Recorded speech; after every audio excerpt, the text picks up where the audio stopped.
J'ai commencé par le début du IIIe siècle. J'ai remarqué, je vous donne des exemples pour vous montrer comment cette mosquée était très présente dans l'histoire islamique. À une époque où les Noirs, des hommes et des femmes comme nous, sauf que la différence c'est que eux sont d'une couleur différente que des autres, les Noirs, les Africains, ont été opprimés durant pratiquement un siècle et demi après la mort de Nabi sallallahu alayhi wa sallam.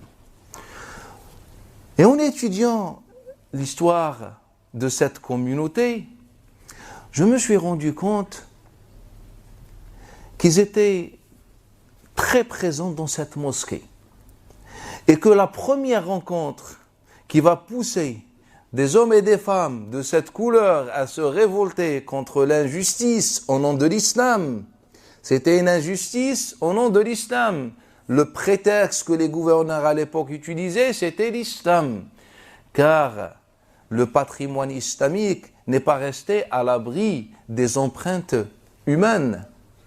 Prenez le hadith qui est dans l'authentique. Qu'est-ce que le prophète aurait dit? Bien sûr, mensongèrement. Ce n'est pas le Nabi sallallahu alayhi wa sallam qui a prononcé cette parole, mais cette parole fait partie de ce patrimoine qui est anti-noir, qui est tout simplement un patrimoine, une partie qui est raciste. Nabi sallallahu alayhi wa sallam aurait dit quoi? Isma'u wa ati'u wa in ta'ammara alaykum 'abdun habachiyyun mujadda' al-anf ra'suhu ra's zabiba. Obéissez et écoutez et obéissez, même si vous gouverne un esclave africain à une tête de raisin avec un nez écrasé. Et le hadith, il se trouve dans l'authentique. Mais en fait, si on lit le hadith autrement, il est grave. Ce hadith, il est là pour alimenter le racisme que l'islam a éliminé à l'époque du prophète et les premiers compagnons. Ce hadith, il est en train de nous dire que obéissez au gouverneur. Bien sûr que ce hadith est rapporté par le gouverneur pour préserver son régime. Il nous dit écoutez et obéissez au gouverneur, même s'il vous gouverne.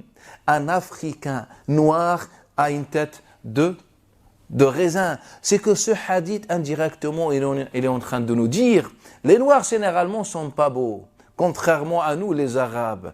Et en fait, ce hadith et encore d'autres viennent rejoindre la liste qui vont pousser ce groupe africain qui viennent principalement du Soudan et les alentours de se regrouper, de se réunir dans la mosquée d'Al-Basra. Et cette révolution fait partie des révolutions les plus célèbres dans l'histoire islamique. La révolution des Noirs. Thawrat az-Zunouj, la révolution des Noirs. Le premier noyau s'est réuni dans cette mosquée. Mais rappelez-vous, le sujet, ce n'est pas la mosquée. Le sujet, ce n'est pas la révolution. Mais le sujet, c'est un compagnon. C'est pour ça, soyez patients avec moi. Car ce compagnon, sa vie peut changer notre vie. اجتمع هؤلاء النفر من الأفارقة في هذا المسجد مسجد البصرة تحت ضغط العنصرية sous l'emprise du racisme à l'époque. Parmi les hadiths bien sûr تزوجوا الودود الولود فإن لم تجدوا mariez-vous, le prophète aurait dit, mariez-vous avec seules les porteuses d'enfants, celles qui portent beaucoup d'enfants, même si elle est noire. C'est-à-dire que ce hadith reflète quoi? Il est en train de nous dire qu'en fait, la femme noire, on peut se marier avec elle comme une dernière option. Si on n'a aucune femme blanche qui porte aux porteuses d'enfants, et bien dans ce cas-là, par dépit, et c'est un suicide, autrement dit, on peut se marier avec une femme noire, mais ça rejoint encore ces hadiths qui alimentent le racisme et qui l'ont alimenté pendant un siècle et demi. Depuis pratiquement la moitié du premier siècle, on est dans ce racisme. Et encore les autres hadiths qui viennent prolonger. Le prophète, qu'est-ce qu'il aurait dit? Tuez les chiens.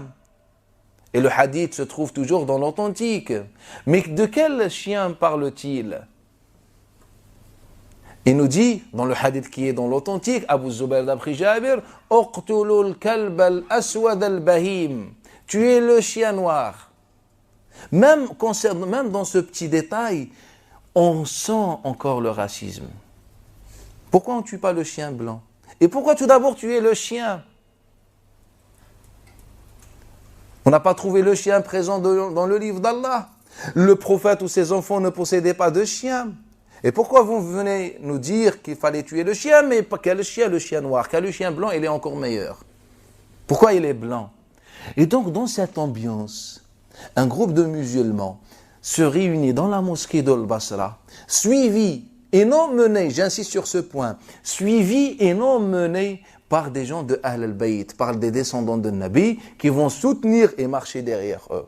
Et ils se révoltent contre le régime. Et pendant pratiquement une trentaine d'années, ils vont gouverner, la région d'Al-Basra, ainsi que le Bahreïn, l'est de ce qu'on appelle aujourd'hui l'Arabie Saoudite. Et pendant ces 30 années, les non-arabes, les noirs et les femmes ont pu relever la tête, ont pu vivre dignement grâce à cette révolution. Mais malheureusement, elle n'a pas duré. En l'an 270, il y a eu la chute de cette révolution, car elle ne peut pas résister face à un patrimoine de plusieurs siècles qui n'a fait qu'alimenter le racisme, etc. et le rôle des tribus arabes et leurs alliances.